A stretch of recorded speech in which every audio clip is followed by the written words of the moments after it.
ជំរាបសួរលោកគ្រូអ្នកគ្រូនិងសិស្សានុសិស្សទាំងអស់គ្នា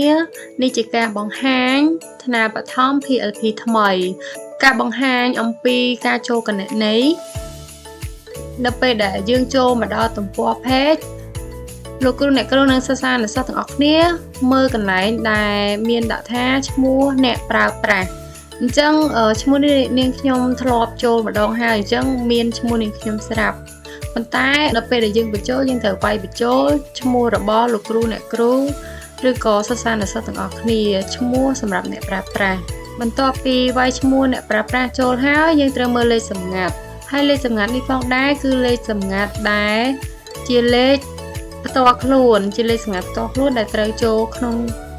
ងគណនេយ្យអញ្ចឹងបន្ទាប់ពីយើងបំពេញ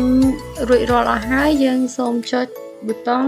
ចូលគណនេយ្យដោយដែលនាងខ្ញុំបានបង្ហាញនៅពេលដែលចេញមកគឺឲ្យជ្រើសរើសថ្នាក់រៀនបានន័យថានាងខ្ញុំគឺកាន់ពីរថ្នាក់គឺថ្នាក់ទី1ខនិងថ្នាក់ទី1កអញ្ចឹងហើយលោកគ្រូអ្នកគ្រូអាចជ្រើសរើសថ្នាក់បាន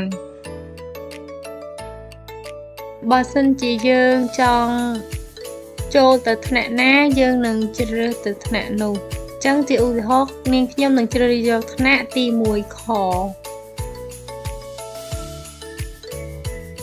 ចាឥឡូវនេះគឺចូលដល់គណនេយ្យហើយប៉ុន្តែទេនឹងមានវីដេអូបន្តបន្ថែមទៀតអញ្ចឹងសូមអរគុណលោកគ្រូអ្នកគ្រូនិងសិស្សានុសិស្សទាំងអស់គ្នា